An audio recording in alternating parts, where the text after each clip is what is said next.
Cyber TV. Inilah saluran pemersatu bangsa yang menyatukan semua elemen, semua anak bangsa. Nggak ada lagi perbedaan karena kita penganut Bhinneka Tunggal Ika. ILC, Indonesia Leaders Club, ajang yang menyaring calon-calon pemimpin masa depan.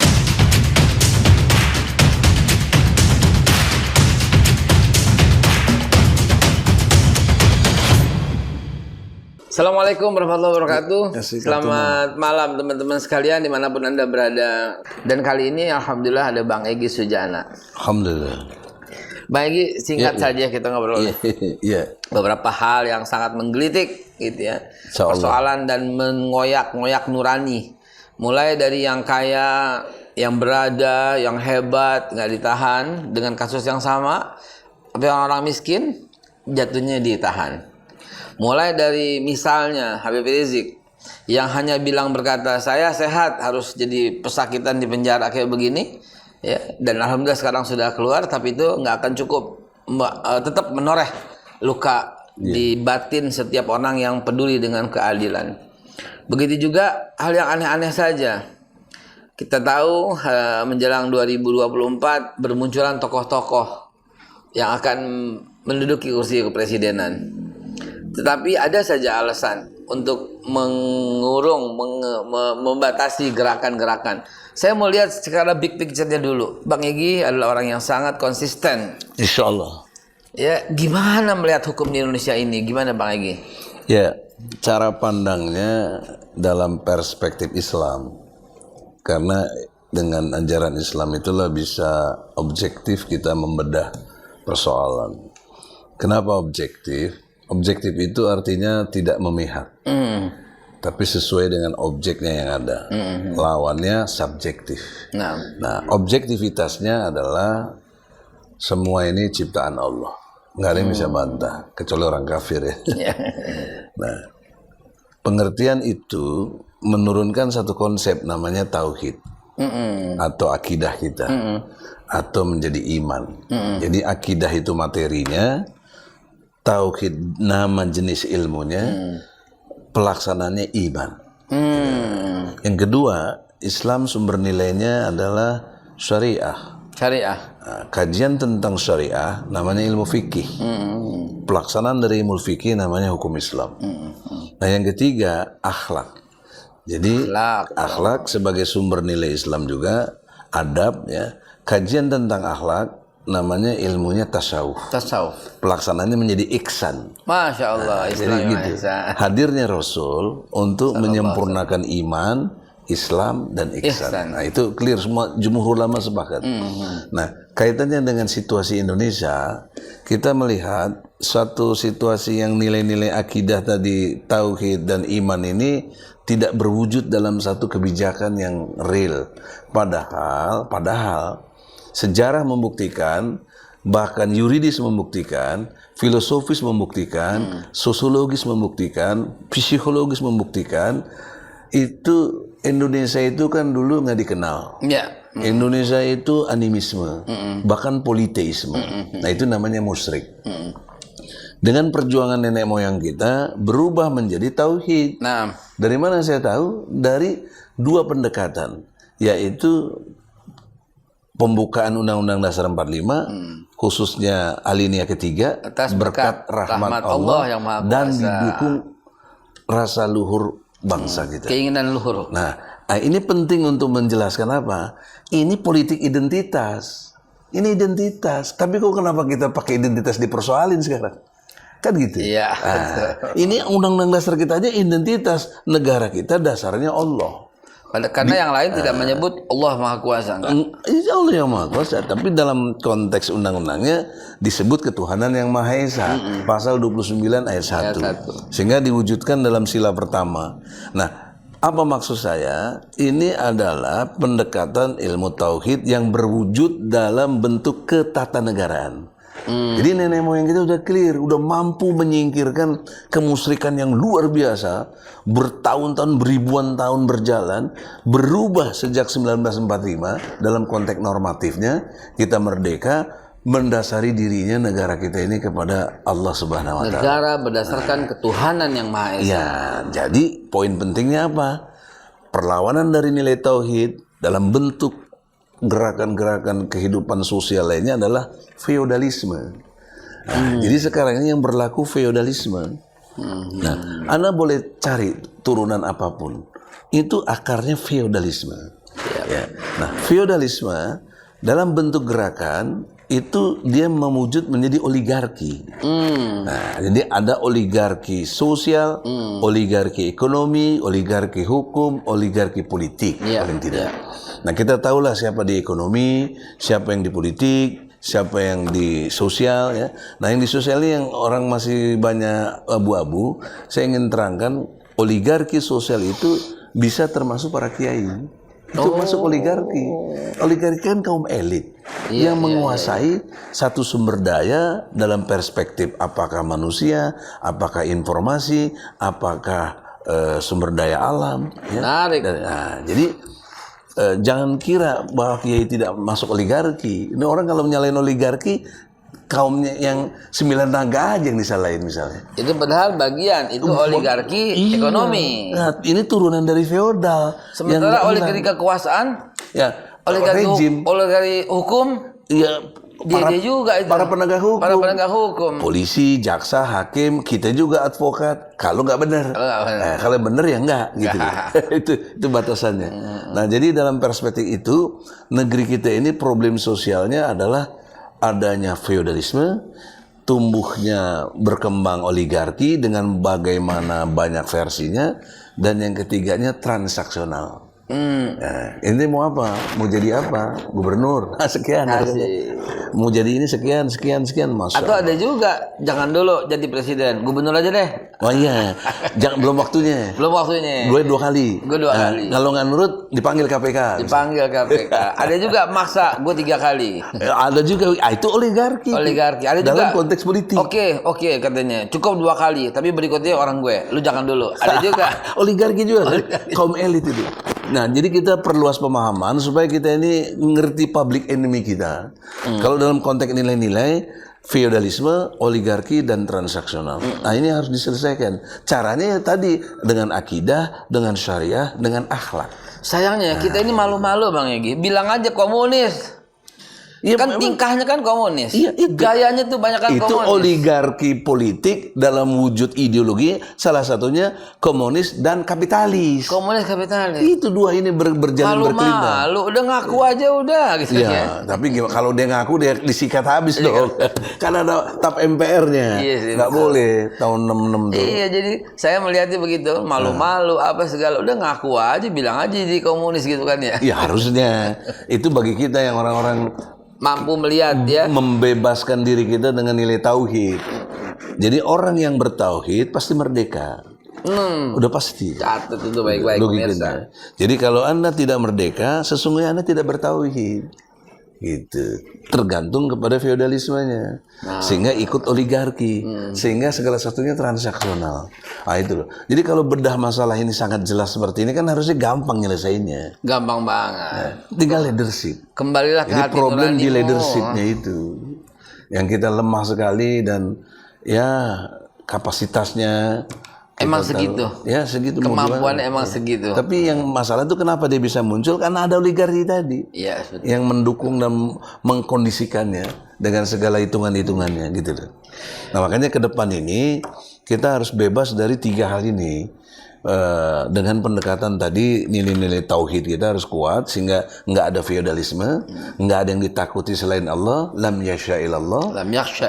Oleh karena itu harus bertauhid sehingga tidak ada feodalisme, tidak ada oligarki, tidak ada transaksional. Semua berjalan dengan baik sesuai dengan syariat dan wujudnya akhlakul karimah. Akhlakul karimah. Pemirsa, ini loh uniknya dari Bang Egy Sujana.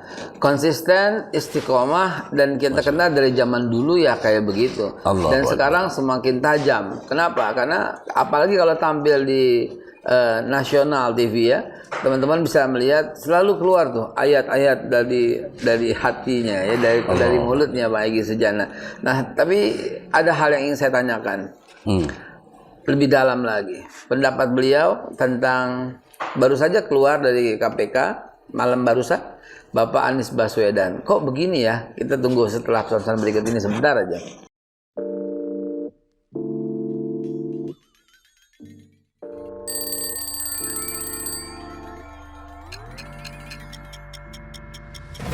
Minum kopi itu seni. Kalau Anda nggak punya jiwa seni, Anda nggak menikmati kopi itu. Dan kopi Babe Haikal dipersembahkan untuk Anda yang mengerti akan kopi, juga mengerti nyeninya kopi. Anda cuma minum kopi biasa kalau belum cobain kopi Babe Haikal yang syarat dengan pemahaman seni meminum kopi. Kopi ini dipersembahkan untuk para pencinta kopi yang mengerti akan nikmatnya dan menyeninya untuk minum kopi. Jangan lupa, ini bukan kopi yang biasa lu minum.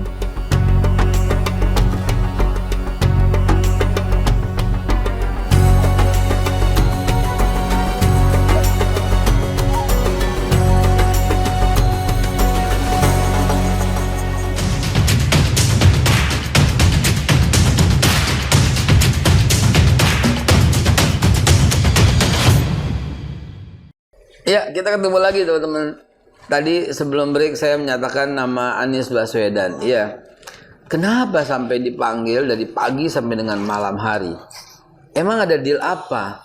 Pendapat beliau tentang baru saja keluar dari KPK malam barusan, Bapak Anies Baswedan. Kok begini ya? Kita menduga ada deal tertentu. Kok bisa-bisanya seperti itu? Ada juga yang terlibat dalam IKTP nyalon sampai sekarang tuh nggak dipanggil-panggil, padahal namanya udah disebut di persidangan. Dan itu 22 nama, 3 nama, 4 nama itu disebut, tapi sampai sekarang lancar-lancar aja, boro-boro dipanggil KPK. Terima uang lagi. Terima uang lagi. Udah jelas-jelas jumlahnya semua. Dan itu udah masuk dalam ranah pengadilan. Ini hukum apa yang diterapkan di sini? Saya bukan membela Pak Anies Baswedan, bukan. Saya hanya mendudukan sebagai presenter, sebagai host, harus berlaku adil. Ya. Justru keadilan kita terkoyak. Kenapa nggak saya undang yang lain? Pasti ngomongnya juga kadang-kadang nyebelin gitu. Emang dia salah nggak ngelihat. Kenapa saya minta untuk urusan ini hanya satu orang hukum, yaitu Bang Egy Sujana, karena beliau punya kecermatan dan beliau punya kejelian nurani yang bisa kita tanya. Ada apa sebenarnya Bang Egy? Ya, kalau problem sosial dalam konteks politik, saya memahaminya ada 3 hal penting. 1, arogansi. 2, kedengkian. Ya. Yang ketiga, ambisi. Ini berjalin berkelindan, gitu. Sehingga menggeser posisi apapun. Orang kalau udah ambisius, itu kebenaran pasti lewat. Kalau bahasa Qur'annya dia menuhankan hawa nafsu. Afara'aita lazi apakah kau tidak melihat orang yang menuhankan dirinya? Itu maksud saya. Jadi itu wujud dari ambisius, termasuk kedengkian. Iya, kedengkian. Kalah populer. Iya, itu nggak usah. Masa gue istilahnya RI 1 kalah sama gubernur 1 gitu atau DKI 1 itu misalnya. Kalah itu not comparable, nggak bisa dibandingkan. Itulah dia nggak tahu diri bahwa itu terjadi seperti itu. Tapi karena dirinya dilingkupi 3 hal tadi, ambisius yang luar biasa, kedengkian yang luar biasa juga, dan juga dia punya kekuasaan. Maaf, jadinya arogan. Ini kan belum tentu dia, belum tentu presiden, gitu kan? Ada nggak mungkin orang-orang lain atau siapa yang? Konteksnya kita pakai teori kesetaraan. Dalam konteks politik kita melihat bahwa kesetaraan itu tidak terjadi. Dia merasa posisinya presiden. Kalau orang lain nggak mungkin bisa ganggu karena nggak ada nilainya dia. Nggak ada apa nilai dia bisa ganggu Anies misalnya. Nggak, yang bisa ganggu Anies yang punya kesetaraannya lebih tinggi dia istilahnya. Mungkin nggak orang-orang yang sakit hati karena proyeknya misalnya di pantai itu di apa namanya proyeknya? Itu PIK atau Pantai Indah Kapuk, atau proyek yang mau reklamasi itu terganggu dengan nilai kan itu nilai ratusan triliun itu. Itu sangat mungkin kalau oligarki politik tadi berjalin kelindang dengan oligarki ekonomi. Kan ini cuma sebentar lagi. Apanya sampai itu? 16 Oktober doang. Kok diganggu terus? Justru karena begini, efek domino dari Anies nanti udah nggak jadi gubernur, dari segi ruang waktu, Anies punya ruang waktu yang luas. Dia bisa nggak cuma di DKI, dia bisa melanglang buana. Kalau begitu, sebelum melanglang buana, diciptakan stigma. Ini koruptor sebenarnya gitu loh. Lewat konteks kebijakan. Padahal yang jelas-jelas koruptor kan udah terbukti Ahok jelas sumber waras segala macam nggak diproses. Nggak diproses. Nah, jadi ada satu pendekatan yang sangat jelas yaitu hukum ini produk dari politik hukum. Iya. Sehingga karena dia produk politik dari siapa yang berkuasa, sehingga hukum yang sebenarnya adalah kekuasaan.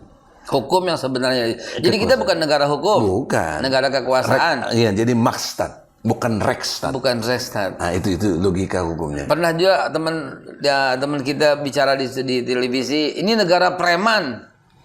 Ya itu mah nggak punya definisinya. Tapi ada definisinya ya. Kalau Rekstat atau Makstat ada di Undang-Undang Dasar. Tapi ada. gini Bang Egy, sebenarnya memang bisa beliau tuh di PLT kan kalau kan logika sederhana kita gini Bang Egy.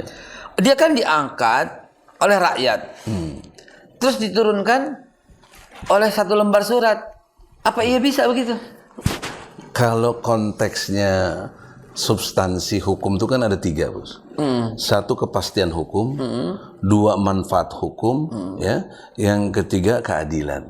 Nah, dari 3 elemen hukum ini nggak adil, nggak ada kepastian, nggak ada manfaatnya.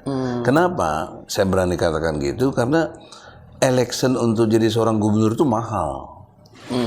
Bisa triliunan kalau untuk Indonesia, DKI. Apalagi kelasnya DKI. Atau minimal ratusan miliar lah misalnya. Ya. Kok dikalahkan dengan selembar kertas berupa PLT? Itu kan satu pengingkaran dengan rasa keadilan dan tidak membuat kepastian hukum. Kenapa tidak ada kepastian hukumnya? Karena si fulan yang berkuasa enak aja dia bisa nunjuk ini.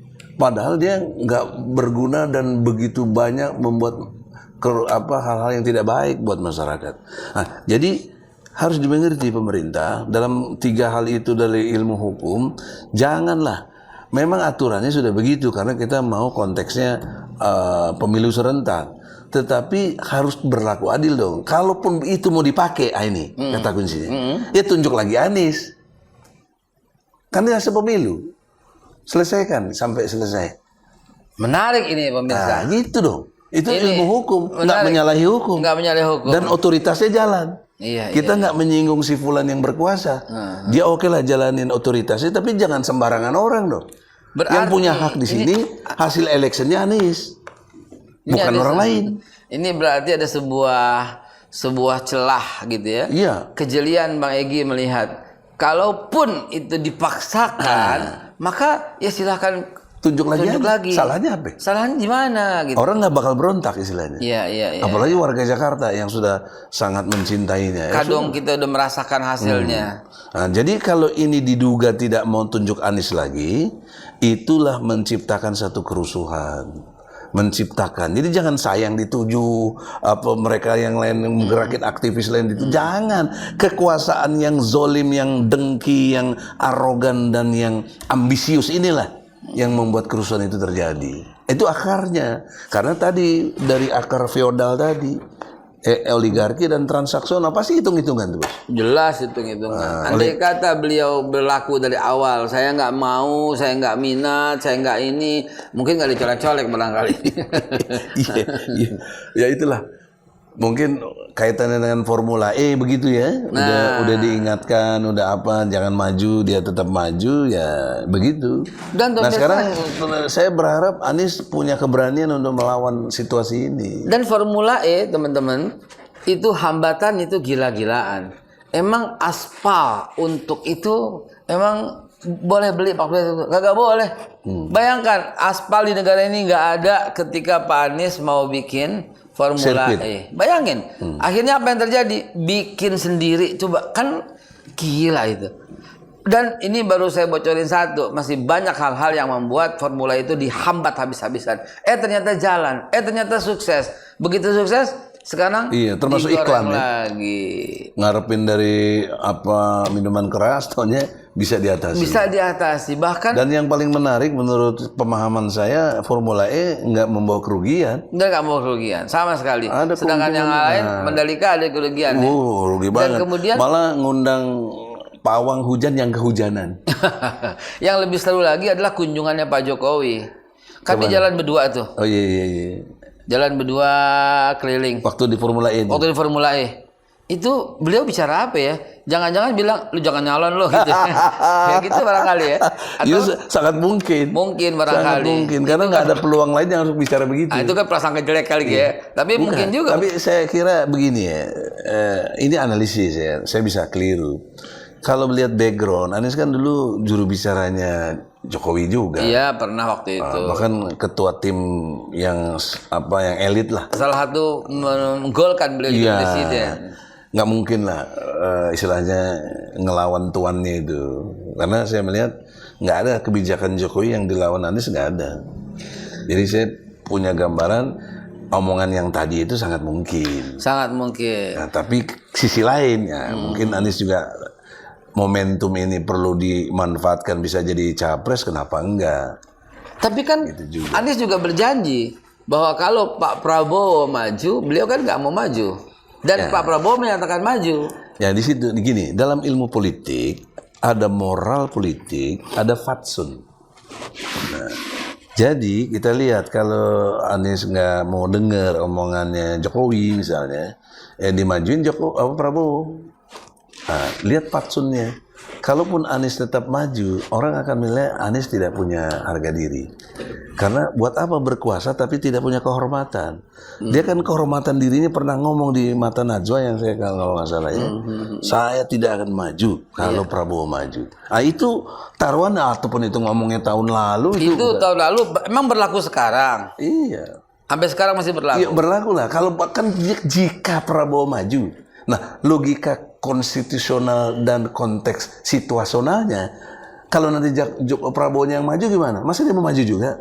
Di mana moral dia? Fatsun politiknya di mana? Gitu. Atau jangan-jangan ternyata pasangan yang sangat diminati adalah pasangan Prabowo sama Anies. Ya, itu lain lagi. Itu benar. Kalau itu mah gak usah diskusi. Gak usah diskusi. Itu menang lah tuh ya. Menang gitu ya. Kak lewat tuh ya. Ganjar, Puan tuh lewat. Tapi kan yang kita lihat ini kan Prabowo dengan Puan gitu terakhir naik kuda bareng. Oh iya. Iya. Kalau Prabowo Puan juga menang juga barangkali ya. Ya kalau konteksnya tadi konsep oligarki ini tetap jalan, tingkat kecurangannya juga jalan ya jadilah. Saya kan gara-gara ngomong begini di penjara konteksnya. Iya.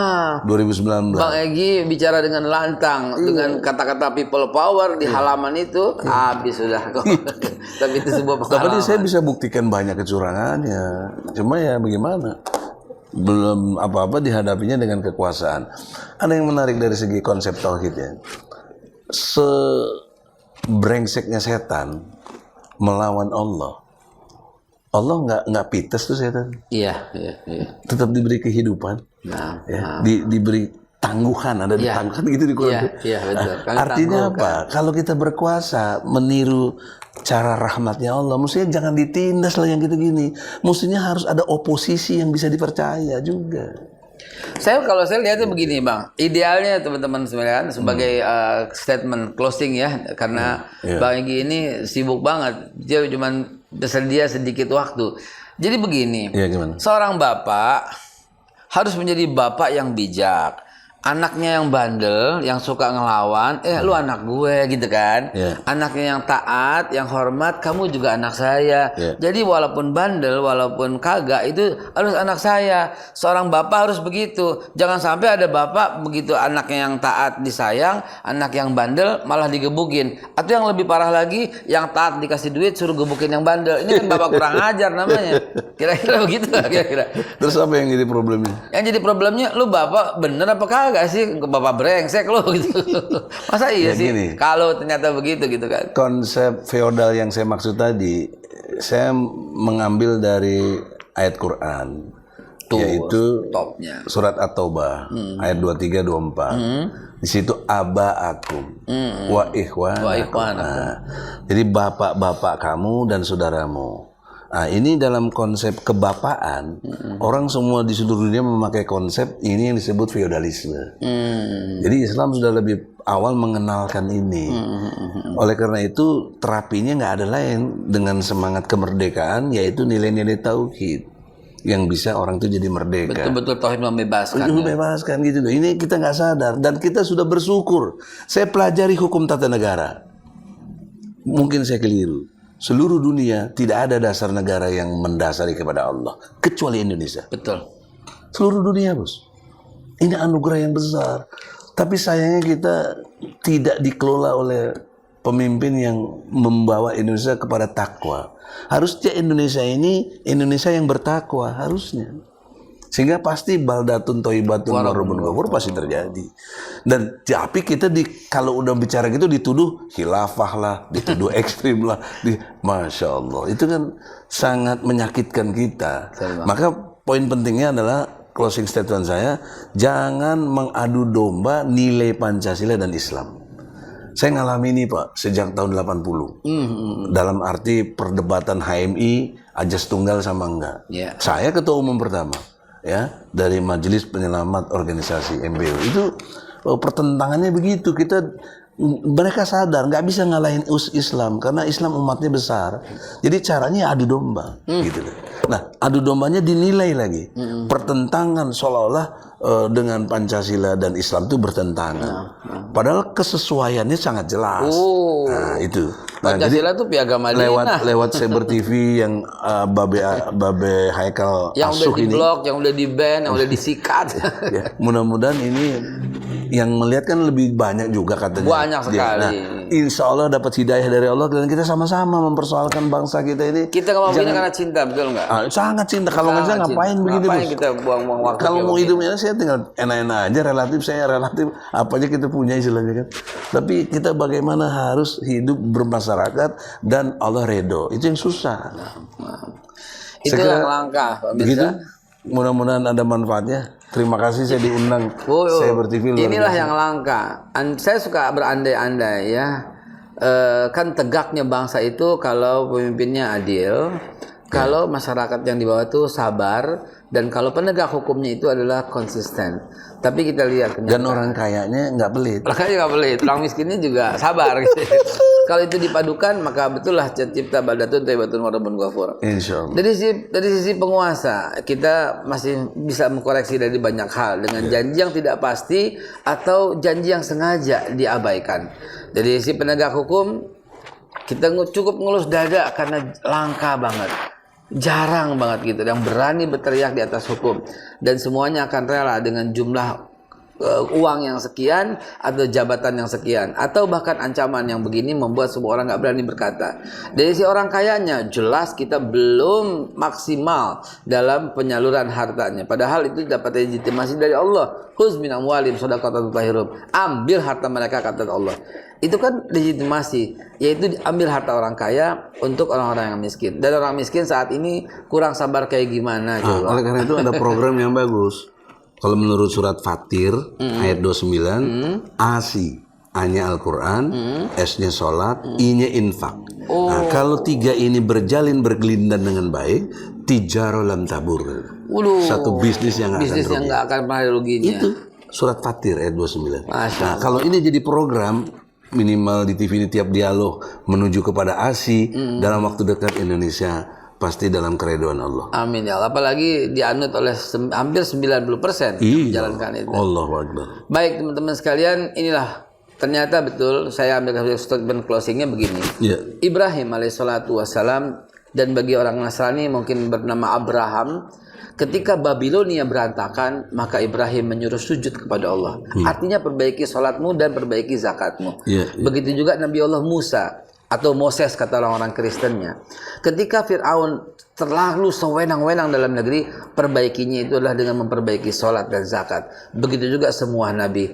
Kenapa nggak kita kembali ke sana? Wahai Zat yang memiliki diri kita semua, mudah-mudahan Allah Subhanahu Wa Taala menunjuki kita ke jalan yang baik dan benar. Amin. Indonesia kita cintai.